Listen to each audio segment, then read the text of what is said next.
Durga jewellers తెలంగాణలో మొట్టమొదటి factory outlet మన కొత్తపేటలో ఫిబ్రవరి 14న గొప్ప శుభారంభం.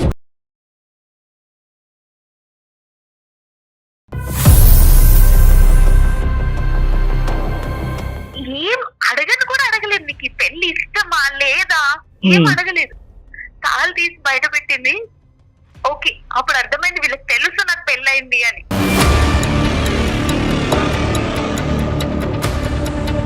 నేను ఏం మాట్లాడే గ్యాప్ కూడా ఇవ్వకుండా శారీ తీసుకుని ఫ్యాన్ కి హ్యాంగ్ చేసుకుందామని ట్రై చేసింది మా అమ్మ. ఒక్కసారి నువ్వు చచ్చిపోతావని బెదిరించి ఆ పెళ్లి చేసింది మా అమ్మ. ఇప్పటి వరకు సంతోషంగా ఉన్నానా? సంవత్సరం అవుతుందండి. ఇప్పటి వరకు నా ఒంటి మీద చేయి కూడా ఏమీ లేదు. నేను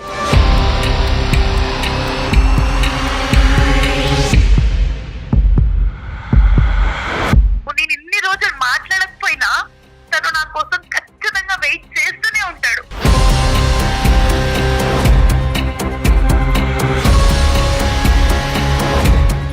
మీరు ఏం ఎక్స్ప్రెస్ చేయాలనుకుంటున్నారు చరణ్తో? తనతో కలవాలని ఉందండి. తన దగ్గరికి వెళ్ళిపోవాలని ఉంది. చరణ్ కోసం నేను ఇంకా వెయిట్ చేస్తున్నానని చెప్పాలని. తనని మర్చిపోలేకపోతున్నాను నేను.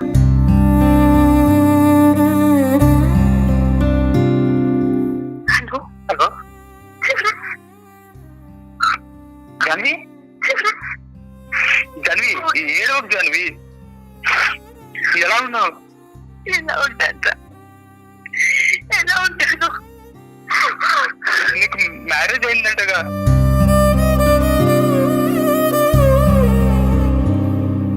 పెళ్లి అయిపోయిన తర్వాత కూడా నాతో ఒక్క మాట చెప్పాలనిపించలేదా అసలు? నేను ఇంకో పెళ్లి చేసుకున్నానని నీకు ఎలా చెప్పగలను చరణ్? చెప్పలేకపోయాను. నేను అది చెప్పలేకపోయాను.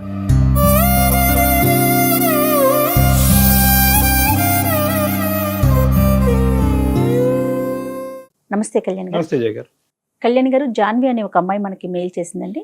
మీ సలహా కావాలని చెప్పేసి మెయిల్ చేసింది. So Right. కాల్ చేసేస్తానండి. Sure.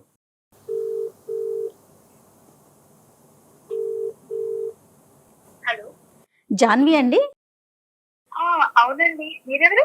నేను సుమన్ టీవీ అందమైన జీవితం ప్రోగ్రామ్ నుంచి కాల్ చేస్తున్నాను. జయ గారు. ఎస్ మీ మెయిల్ చూశాను, డాక్టర్ గారికి ఎక్స్ప్లెయిన్ చేశానంటే బ్రీఫ్ గా చెప్పాను. డాక్టర్ కళ్యాణ్ చక్రవర్తి గారు ఉన్నారు, ఒక్కసారి మాట్లాడండి. అమ్మా జాన్వి, నమస్తే అమ్మా. నమస్కారం డాక్టర్ గారు. చెప్పమ్మా, ఏంటి సమస్య? నా లైఫ్ లో ప్రాబ్లమ్స్ కాదు, ప్రాబ్లమ్స్ లోనే నా లైఫ్ ఉన్నట్టు అనిపిస్తుంది. అయ్యయ్యో, మాకు పెళ్ళయి సంవత్సరం అవుతుందండి. మ్యారేజ్ అయ్యింది 1 year. 1 year అవుతుంది. కానీ ఇప్పటి వరకు మా ఇద్దరి మధ్య కొంచెం అంటే కొంచెం ప్రేమ కూడా లేదు.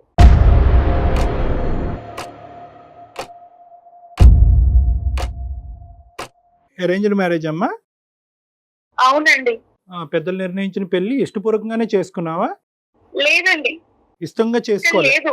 ఇష్టం లేదు కాబట్టి ఇష్టం ఇప్పుడు లేదు. దగ్గర అవ్వలేకపోతున్నారు. ఓకే. చాలా ట్రై చేశాను, అవ్వట్లేదు నా వల్ల. నీ భర్త మంచోడేనా? చాలా చాలా మంచోడండి. రైట్. చాలా మంచి. సంవత్సరం అవుతుందండి. ఇప్పటి వరకు నా ఒంటి మీద చేయి కూడా ఏమీ లేదు నేను. అయినా సరే పల్లెట్టి మాట అనలేదు ఇప్పటి వరకు నన్ను. అతను ఓకే.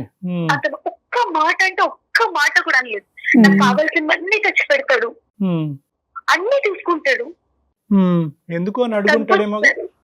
కనీసం అంటే ఎందుకు అన్నా నీకంత ఫ్రీగా మాట్లాడలేకపోయాను.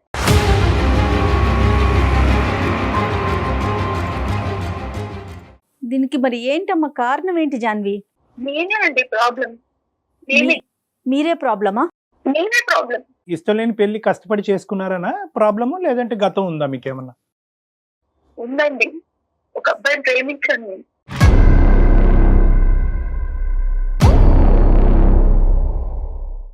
ఏదో ఊరికి ప్రేమించింది కాదు, నిజంగానే నా మనస్ఫూర్తిగా నా జీవితం మొత్తం తనతోనే అన్నట్టు ప్రేమించాను. అలాంటిది ఇంకెవరో సడన్ గా వచ్చేసి తనే నీ భర్త అంటే ఎలా ప్రేమించగలుగుతాను?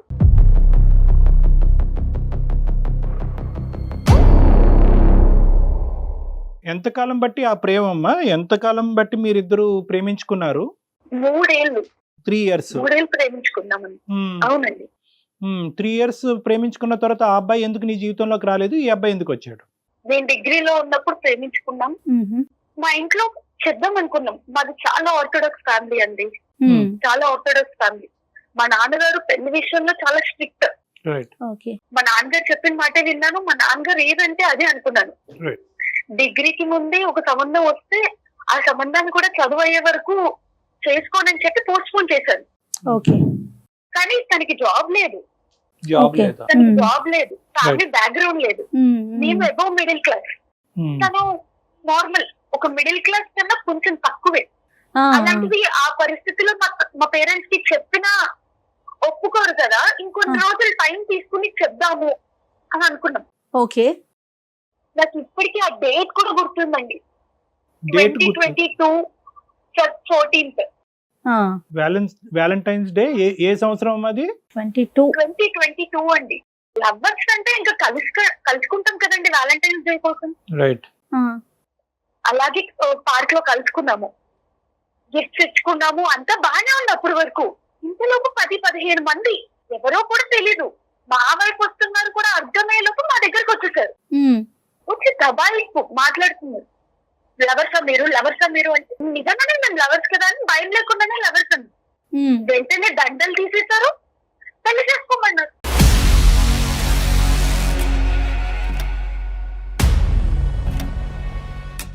మేము చెప్పే మాట కూడా వాళ్ళు వినలేదు.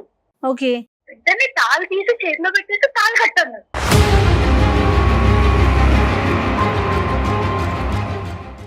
ఒకవైపు వీడియోలు తీస్తున్నారు, ఇంకోవైపు దండలు మార్చుకోమంటున్నారు, ఇంకోవైపు తాళి కట్టమన్నారు. ఏం జరుగుతుందో అర్థం కాలేదు. బెదిరింపు, ఆ, ఇప్పుడు కట్టు, ఆ, ప్రేమించుకోవట్లేదు. నిజంగా ప్రేమించుకోవట్లేదు అంటే ప్రేమించుకుంటున్నాం, కానీ మాకు కూడా టైం కావాలి కదా. ఓకే. మేము ఇంట్లో వాళ్ళకి చెప్పి అర్థమయ్యి అందరి సమక్షంలో పెళ్లి చేసుకుందాం అనుకున్నాం. మీరెప్పుడు పెళ్లి చేసుకోవాలన్నది మీ సొంత నిర్ణయం అమ్మా. వేరే వాళ్ళు ఎవరు నిర్ణయిస్తారు దాంట్లో? అది పిచ్చితనం, దౌర్జన్యం. ఒక ఆడపిల్లని నాకుండగా భయం, పెళ్లి చేసుకోవడానికి కాదు, ఇష్టపడ్డాను కదని కాదండి. కానీ మా అమ్మ వాళ్ళ సమక్షంలో కదా నా పెళ్లి జరగాల్సింది. ఏ కొన్ని రోజులు టైం తీసుకుందాం అనుకున్నాం. మ్మ్. ఈ మ్మ్. లోపే తాళి కట్టించేశారు, దండలు మార్చేశారు, తాళి కట్టించేశారు. కట్టించేశారండి. ఆ, ఓకే. ఎవరు లేరమ్మా అక్కడ? సెక్యూరిటీ గానీ వేరే మనుషులు గట్టిగా అరిచిస్తే కనుక హెల్ప్ చేసే వాళ్ళు ఎవరు లేరా? ఎవరు ముందుకు రాలేదు, అందరు అక్కడే ఉన్నారు, ఎవరు ముందుకు రాలేదు.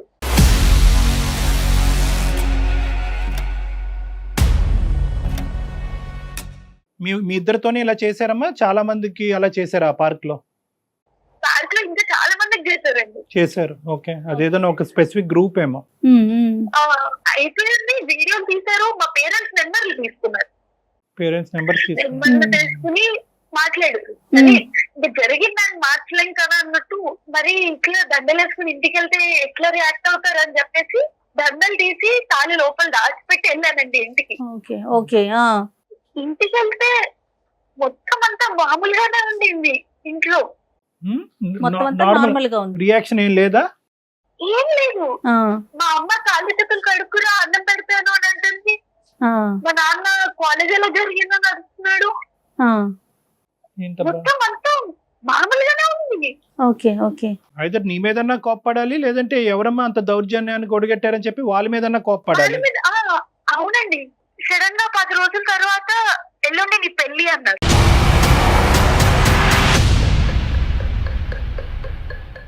ఎల్లుండి పెళ్లి ఒక 2 రోజుల ముందు ఎల్లుండి చెప్పారు. నీ పెళ్లి. ఆ, ఆ. అసలు నాకేం అర్థం కాలేదు. ఈ లోపే వాళ్ళు వెనకాలే వెడ్డింగ్ కార్డ్స్ ఇచ్చేసుకోవడము, పెళ్లి మండపం మాట్లాడేయడము మొత్తం చేసేసారు. రైట్. రైట్. ఏం చేయాలో అర్థం కావట్లేదు. ఇంట్లో చెప్పేద్దాము, సరే ఏది జరిగితే అది జరిగింది, ఇంట్లో చెప్పేద్దాం అనుకునే లోపు మా అమ్మ నా దగ్గరికి వచ్చి మాట్లాడారండి. మ్మ్. ఏం ఆలోచిస్తున్నావు అంటే, నేను ఏడుస్తున్నాను ఆ టైంలో. మ్మ్. మ్మ్. ఇంకా ఓదార్చడానికి వస్తున్నారేమో అనుకున్నాను. మ్మ్. మా అమ్మ ఏం చేయలేదు, మెల్ల ఉన్న తాళి బయటికి తీసేసింది. అది బయటకి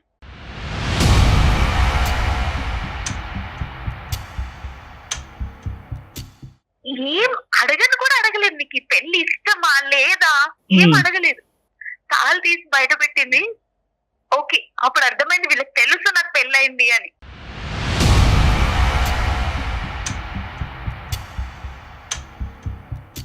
నేను ఏం మాట్లాడే గ్యాప్ కూడా ఇవ్వకుండా శారీ తీసుకుని ఫ్యాన్ కి హ్యాంగ్ చేసుకుందామని ట్రై చేసింది మా అమ్మ.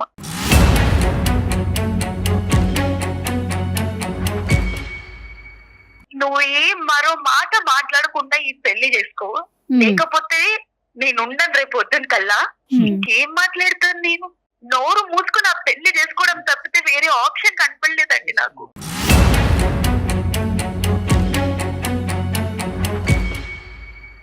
జాన్వి, మరి ఈ విషయం అతనికి కన్వే చేయడానికి నీకు అసలు అవకాశం దొరికిందా? ఆ ఆలోచన వచ్చిందా కనీసం అతనికి చెప్పాలి అని? లేదండి, అసలు ఆ టైం కూడా దొరకలేదు నాకు. మీకు అవకాశం ఇవ్వలా? తల్లి చచ్చిపోతానంటే ఇంకా నేను ఏం చేయగలను? మరి ఈ సంవత్సరంలో ఏం చేసావు? అప్పుడైనా అంటే పెళ్లి అయిపోయినాకైనా నువ్వు మాట్లాడావా అతనితో?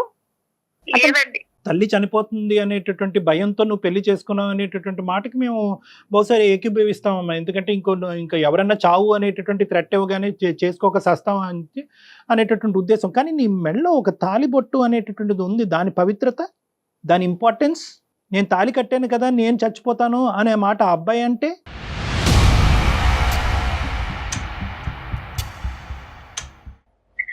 Right. I know this is a very సందిగ్ధ పరిస్థితి. ఐ నో ఇది చాలా కన్ఫ్యూజ్ అండ్ కాన్ఫ్లిక్టింగ్ సిచ్యువేషన్. కానీ ఫోన్ చేయటానికి నాకు వీలు పడలేదు అండి అంటే కనుక కన్ఫెస్కేట్ చేశారమ్మా నీ ఫోన్స్ని. ఒక ఫోన్ సంపాదించి ఆ అబ్బాయికి మినిమం చెప్పడం అనేటటువంటిది నీ బాధ్యత కాదా?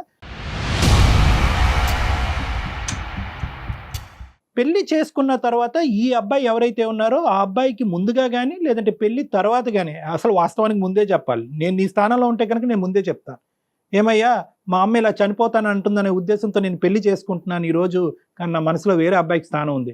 పెళ్ళి అయిన తర్వాత చెప్పావా? పెళ్ళి అయిన తర్వాత ఎంతకాలం చెప్పావు నీ మనసులో వేరే అబ్బాయి ఉన్నాడని? ఈ 3 ప్రశ్నలకి నాకు సమాధానం కావాలమ్మా. లేదండి, చెప్పలేదు నేను. No no no, all no. మూడిటికి నో. నో. పెళ్లి తర్వాత ఆ పొజిషన్ లో ఉండి మళ్ళీ తినకి కాల్ చేయడం తప్పనిపించింది. చరణ్కి కాల్ చేయటం తప్పనిపించింది. మరి పెళ్ళైన సంవత్సరం దగ్గర నుంచి అతనితో అంటి ముట్టనట్టుగా ఉండటం, అతన్ని ఇబ్బంది పెట్టడం తప్పనిపించట్లేదమ్మా? ఇప్పుడు అమ్మ చనిపోతుంది అనేటటువంటి ఆలోచనతో అమ్మను కాపాడేటటువంటి ప్రయత్నంలో నీ చేసేటటువంటి పనిని ఎన్ని విధాలుగా సమర్థించినా ఈరోజు అందరూ చచ్చిపోయే పరిస్థితికి తీసుకొచ్చావు నువ్వు ఈరోజు. ఇప్పుడు అసలు మాకెందుకు మెయిల్ చేశారు? నేను ఎప్పుడు తనతో మాట్లాడకపోయినా తను ఏం అనేవారు కాదు. ఒక 1 వీక్ బ్యాక్ తన ర్యాక్ లో తన డైరీ దొరికిందండి నాకు. నేనంటే తనకి ఎంత ఇష్టమో రాసుకుని ఉన్నారు. ఓకే, చాలా బాధ అనిపించింది అప్పుడు. అంత మంచి మనిషిని నేను ఇన్ని రోజులు ఇంత బాధ పెడుతున్నాను అని.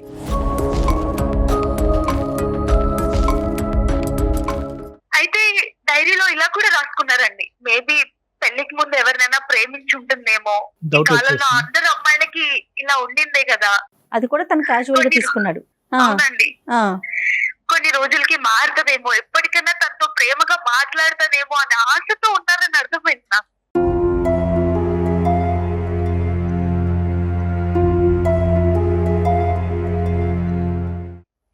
ఇప్పటికీ నా మనసు నిన్న చెరనే ఉన్నాడు.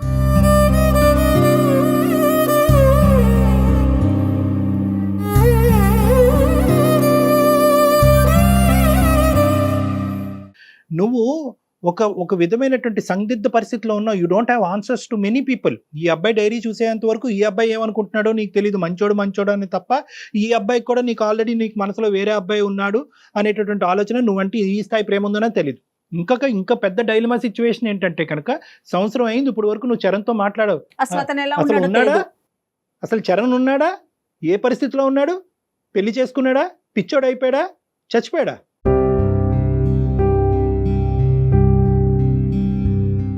You are selfish in protecting your own rights. మీ అమ్మను కాపాడుకోవటానికి గురించి పెళ్లి చేసుకున్నావు. తాలిబొట్టు పక్క తీసినా కూడా అమ్మని క్షమించి, అమ్మ తాలిబొట్టు తీయటానికి లేదు, దీనికి ఒక విలువ ఉంది, దీనికి ఒక పవిత్రత ఉంది, నేను ప్రేమించినటువంటి అబ్బాయి చేత కట్టించుకున్నటువంటి తాలి భయంకరమైనటువంటి పరిస్థితుల్లో, అనవసరమైనటువంటి పరిస్థితుల్లో కట్టినా కూడా తాలే అనేటటువంటి ఉద్దేశంతో సపోర్ట్ చేసావా? చేయలేదు. పోనీ పెళ్లి చేసుకునే అబ్బాయికి ముందు చెప్పావా? చెప్పలేదు. పెళ్లి అయిన తర్వాత చెప్పావా? చెప్పలేదు. చరణ్తో ఇప్పుడు వరకు చెప్పావా? చెప్పలేదు. సరే అమ్మా, నేను ఇప్పుడు నిన్ను ఖండిస్తున్నానో నిందిస్తున్నానో అని అనుకోవద్దు. నీ జీవితం నువ్వు ఆ స్థానంలో నిలబడి నువ్వు ఎంత క్షోభను అనిపించావు నాకు తెలీదు. కానీ ఎందుకు మెయిల్ చేసావమ్మా? నా ప్రశ్నలు దేనికన్నా నీకు ఒక సమాధానం ఉందా? అమ్మ ఎక్కడ చచ్చిపోతా తల్లి ఇక అమ్మా నా ప్రేమ కంటే అమ్మ ప్రాణం ముఖ్యం అనిపించింది నాకు. జానవి బంగారం, at the end of the day నీ ప్రేమని ఎక్కడ వ్యక్తపరిచావు? నీ ప్రేమలో ఉన్న స్ట్రెంగ్త్ మీ తల్లికి ఎక్కడ చెప్పావు? నువ్వు చచ్చిపోవటం ఏంటమ్మా? నేను ప్రేమించినటువంటి వాడిని చేసుకోకపోతే నేను సమాధి అయిపోతానమ్మా. ఇద్దరు కలిపి చనిపోదామా? చచ్చిపోవటమేనా దీనికి మార్గం? నేను ఈ అబ్బాయిని ఇందుకు నమ్మా, ఈ అబ్బాయిని ఇంతకు ప్రేమించా, జీవితంలో ఒకే మనిషి కావాలి అనుకున్నాను, కానీ వాడు సెటిల్ అయ్యాక మీరు యాక్సెప్ట్ చేస్తారనే ఉద్దేశంతో వెయిటింగ్ గేమ్ ఆడారు. అసలు నాకు వాళ్ళంత మాట్లాడే అవకాశం కూడా ఇవ్వలేదండి. అసలు సరే, కొంచెం సరే, కూడా ఓకే. మాట్లాడే అవకాశం ఇవ్వలేదు.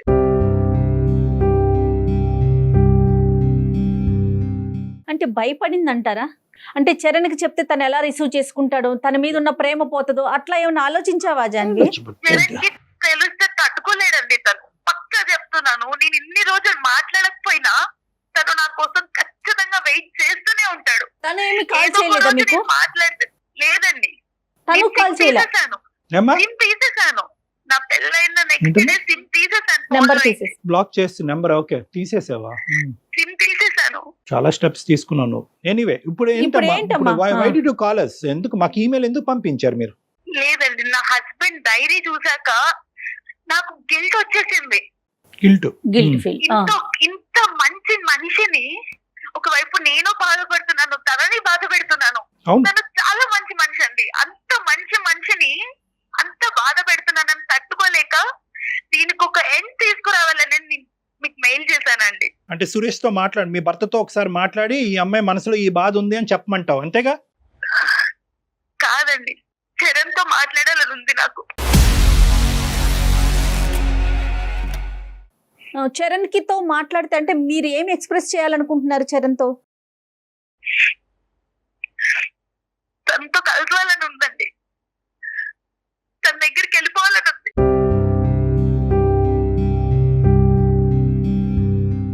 సురేష్ అని నీ భర్తని కాపాడాలి, అటువైపు చరణ్ తో ఏం చెప్పాలమ్మా? మేము మా ద్వారా ఏం చెప్పాలని అనుకుంటున్నావు? చరణ్ కోసం నేను ఇంకా వెయిట్ చేస్తున్నానని చెప్పాలి. తనని మర్చిపోలేకపోతున్నాను నేను.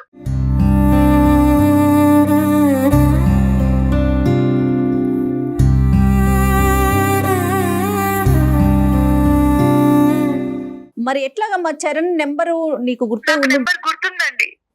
నెంబర్ గుర్తుంది. రైట్, ఒకసారి మరి కాల్ కనెక్ట్ చేస్తావా? తప్పకుండా. అబ్బాయి ఉన్నాడా? ఏం చేస్తున్నాడు? పెళ్లి చేసుకున్నాడా? అసలు The person you are speaking with has put your call on hold. Please stay on the line. మీ ఎవరండి? హలో హలో జాన్వి,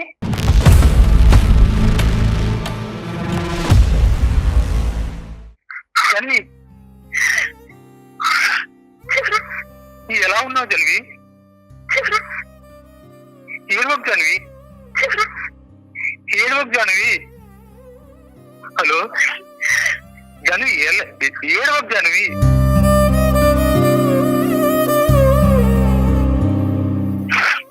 ఎలా ఉన్నావు? ఎలా ఉంటాను? ఎలా ఉంటాను? అసలు ఏమైపోవాలి జాన్వి? ఏమైపోవాలి అసలు? నీకు మ్యారేజ్ అయిందంటగా?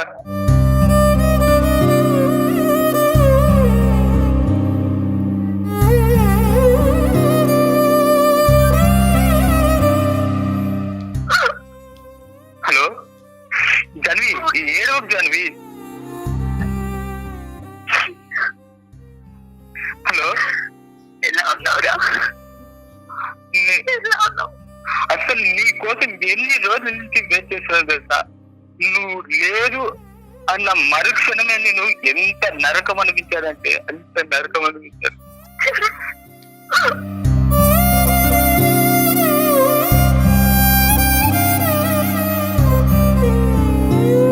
నీ కాల్ వస్తుంది మాట్లాడదాము అని ఎన్ని రోజులు వెయిట్ చేశానో తెలుసా?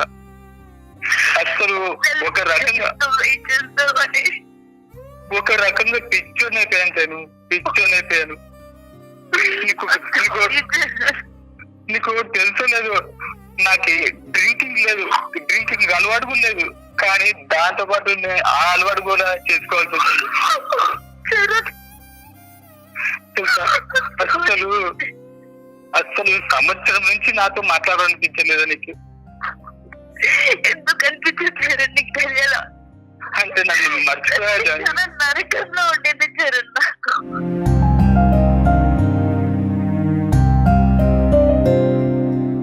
ఇప్పుడు కూడా నువ్వు ఎప్పుడో నా లైఫ్ లో ఒకసారి వస్తావని ఇంకా నేను వెయిట్ చేస్తూనే ఉన్నాను నీకోసం. నాకు తెలుసు చరణ్, నాకు తెలుసు.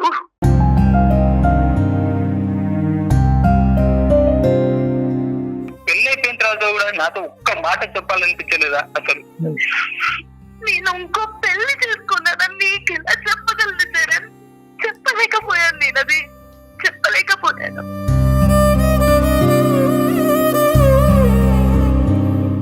నేను క్షమించు చరణ్, నిజంగా I'm really sorry, I'm really sorry. నువ్వు నా కోసం వెయిట్ చేస్తావని నాకు తెలుసు.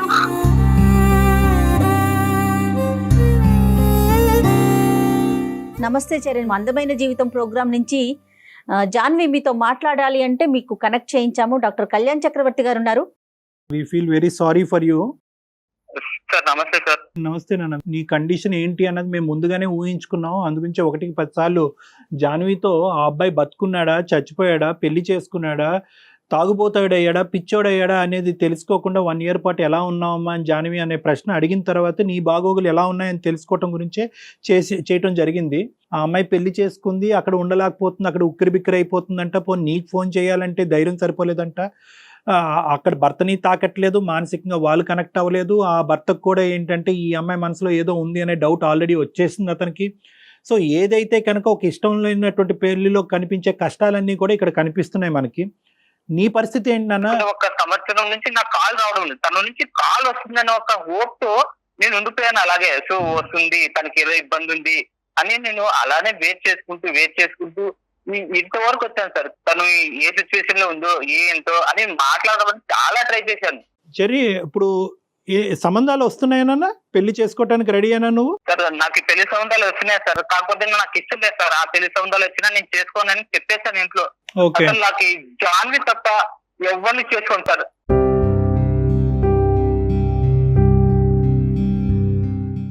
జాన్వి ఏంటమ్మా, ఏం చెప్దాం అనుకున్నావు? కాల్ చేయండి సంవత్సరం బట్టి వెయిట్ చేస్తున్నాను అని అన్నావు కదా. కాలు కలిసింది, మనిషి మాట్లాడాడు, పరిస్థితి అర్థమైంది. ఏంటి నీ ఉద్దేశం? నేను వెళ్ళిపోతానండి చరణ్ దగ్గరికి.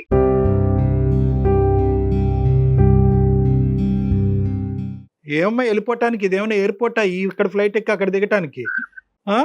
ఎక్కడికి వెళ్ళిపోతావు? సాంప్రదాయం ఏంటి, పద్ధతి ఏంటి? వెళ్ళిపోవాలని అనుకునేదాన్ని పెళ్ళి ఎందుకు చేసుకున్నావు? అదే తల్లి ఇప్పుడు చచ్చిపోతానంటే ఏమంటావు? అదే తల్లి ఇప్పుడు అంటది అప్పుడు చచ్చిపోవటం కాదు, అప్పుడు భయపెట్టడానికి చచ్చిపోతాను అన్నాను, ఇప్పుడు చచ్చిపోతానంటది. ఒక్కసారి నువ్వు చచ్చిపోతావని బెదిరించి ఆ పెళ్లి చేసింది మా అమ్మ. ఇప్పటి వరకు సంతోషంగా ఉన్నానా? లేదు కదా. నువ్వు లేవు. ఇప్పుడు సురేష్ ఏమంటాడో? ఇప్పుడు నువ్వు బయటకు వచ్చేస్తాను అంటే కనుక ఇదేదో ఎంట్రీ ఎగ్జిట్ ఒకే చాటు ఉన్నట్టుగా మాట్లాడుతున్నావు. ఇందులో సామాజిక పరమైన అంశాలు ఉంటాయి, కుటుంబ పరమైనటువంటి అంశాలు ఉంటాయి, లీగల్ అంశాలు ఉంటాయి, చట్టరీత్యా అంశాలు ఉంటాయి. ఇక్కడ చాలా కీలకమైనటువంటి జంక్చర్లో ఉన్నారు మీరు. మీరు నిజంగా చెప్పాలి అంటే కనుక మీ పిల్లతనం పోలేదు ఇద్దరిలో కూడా. సురేష్కి ఎవరు చెప్తారు, ఏమని చెప్తావు, ఎలా చెప్తావు, ఎలా సురేష్కి అర్థమయ్యేటట్టు చెప్తావు అనేది కూడా ఇక్కడ ఇంపార్టెంట్. నువ్వు చెప్పగలవా, మమ్మల్ని చెప్పమంటావా? నేను చెప్పలేనండి. మా తల్లిదండ్రులకైతే నేను చెప్తాను, మీరు చేసిన పెళ్లితో నేను సంతోషంగా లేను. ఈ వల్ల ఈ సంవత్సరం నేను చాలా బాధపడ్డాను. ఓకే, నేను ఒకరిని ప్రేమిస్తున్నాను, నేను వాడితోనే ఉండాలనుకుంటున్నాను, వాడు నా కోసం పిచ్చోడైపోతున్నాడు, నేను చెప్తాను. మరి సురేష్ కమ్మా? డాక్టర్ గారు, మీ చేతులు ఎత్తి దండం పెడుతున్నాను, నేను మీ దగ్గరికి తీసుకొస్తాను, మీరే చెప్పాలి ప్లీజ్. నీ తల్లిదండ్రులకైతే నేను చెప్పుకుంటానండి. ఇంతకుముందు మనసు విప్పు వాళ్ళకి చెప్పుకోలేను కాబట్టి ఈ రోజు బాధ్యత బరువు నా నెత్తి మీద పడింది కాబట్టి నేను చేసినటువంటి తప్పు నేను సరిదిద్దుకోవాలి కాబట్టి నా తల్లిదండ్రులు నేను చెప్తాను. ఎందుకంటే మీ తల్లిదండ్రులకి నువ్వు చెప్పుకునే ర్యాపో, ఆ ఇండిపెండెన్స్, ఆ ఫ్రీడమ్ నీకు ఉంది కాబట్టి, ఆల్రెడీ ఈ అంశం వాళ్ళకి తెలుసు కాబట్టి నీ జాబ్ చాలా ఈజీ. అన్యం పుణ్యం ఎరగినటువంటి సురేష్ జీవితం నాశనం చేయడానికి మూలకారకులు ఎవరైనా ఉన్నారంటే అది నువ్వే. ఈ మాట అంటానికి నేను అస్సలు సంకోచించను, అస్సలు బాధపడను. ఎందుకు? ఆ అబ్బాయి ఏం తప్పు చేశాడని చెప్పి నిన్ను గుడ్డిగా పెళ్లి చేసుకున్నాడు, నువ్వే జీవితం అన్నట్టుగా డైరీలో రాసుకున్నాడు. నువ్వు అతన్ని తాకకపోయినా, మానసికంగా కలగకపోయినా కూడా నిన్ను ప్రేమిస్తూనే ఉంటానని అంటున్నాడు. కానీ నేను ఎంత ఉన్నా సురేష్ తో అయితే హ్యాపీగా ఉండలేను. It's a different సురేష్ కూడా story. తనతో ఉంటే హ్యాపీగా ఉండలేడు. ఉండలేవు కాదనట్లేదు, కానీ ఈరోజు సురేష్ ఉద్దేశం ఏంటి అనేది తెలుసుకోకుండా నేను హ్యాపీగా ఉండలేను కాబట్టి నేను సురేష్ జీవితం నుంచి బయటకు వెళ్ళిపోయి చెర్రీ జీవితంలోకి వెళ్ళిపోతాను, చరణ్ జీవితంలోకి వెళ్ళిపోతానంటే అది కరెక్ట్గా సురేష్ కూడా హ్యాపీగా ఉండలేడు డాక్టర్ గారు. ఉండలేడు అని నువ్వు అంటున్నావు. అతను చెప్పాలా మాట? అది అతని నోటి ద్వారా మేము వినాలి. ఈ విధంగా బయటకు వస్తే కనుక సమాజం ఒక చేతకాని మగాళ్ళ చూస్తుందేమో అతని సమాజానికి కూడా సమాధానం చెప్పుకోవాలి. సో ఈ అంశాలన్నీ ఉన్నాయి కాబట్టి కేవలం సురేష్ హ్యాపీగా లేడు కాబట్టి సురేష్కి ఒక కొత్త జీవితాన్ని ఇవ్వడానికి నేను సురేష్ జీవితం నుంచి బయటకు వెళ్ళిపోతున్నాననే మాట నేను ఏకీభవించిన సురేష్ నోటు వెంట అసలు యాక్చువల్గా అతని ఉద్దేశం ఏంటి అన్నది నా క్లినిక్లో నేను వినాలి. సో జాన్వి ఒక పని చేయండి. ఖచ్చితంగా తీసుకొస్తాను. ఎస్, అపాయింట్మెంట్ తీసుకొని డాక్టర్ గారు టైం ఒకసారి తీసుకొని సురేష్ మీరు ఒకసారి రండి, అతను ఏం మాట్లాడతాడో చూద్దాం, దాన్ని బట్టి నెక్స్ట్ స్టెప్ వెదురు కానీ. Right? Okay ma'am. Okay Charan sir ఇద్దరికి వార్నింగ్ అంటారు, సలహా అంటారు, సూచన అంటారు. అప్పటి వరకు ఇది మొత్తం తేలేంత వరకు ఎక్కడైతే కనుక ఇప్పటి వరకు ఒక నియమ నిబద్ధతలతో ఉన్నారో అక్కడే నిలబడి ఉండండి. మళ్ళీ క్లోజ్ అయిపోకండి. ఇది ఇంకా స్టోరీ కంక్లూజన్కి రాలేదు. వాస్తవానికి ఈ స్టోరీ ఇప్పటికీ కూడా 20% కూడా ముందుకెళ్ళలేదు అనేది నా నమ్మకం. అప్పటి వరకు ఎవరి స్థానంలో వాళ్ళు నిలబడండి. ఏవైతే ఎథిక్స్ ఇప్పటి వరకు ఫాలో అవుతున్నారో అదే ఎథిక్స్ ఫాలో అవ్వండి. మళ్ళీ మీ ప్రేమాయణం అనేది మళ్ళీ మొదలు పెట్టకండి. మేము చెప్పిన తర్వాత నెక్స్ట్ స్టెప్ ఏంటి అన్నది ఆలోచిద్దాం. ఈ కుటుంబ సభ్యులతో కూడా మాట్లాడాక అప్పుడు మీ నిర్ణయాలకి వెళ్ళొచ్చు. రైట్? ఓకే చరణ్, జాన్వి ఓకేనమ్మా? Okay madam. Okay, good luck అమ్మా. చరణ్ హలో చరణ్. చెప్పు జాన్వి. జాగ్రత్త చరణ్. ఓకే జాన్వి, నువ్వు జాగ్రత్త. రైట్ అమ్మా, జాగ్రత్త, ఆల్ ద బెస్ట్. నేను చెప్పిన జాగ్రత్త గుర్తుపెట్టుకోండి. కథ ఇంకా ఉంది. ఒక అపాయింట్మెంట్ తీసుకొని మీ దగ్గరికి తప్పకుండా. వస్తారు కళ్యాణ్ గారు, కలుద్దాం. మాట్లాడే ప్రయత్నం చేద్దాం. రైట్ అండి? నమస్తే.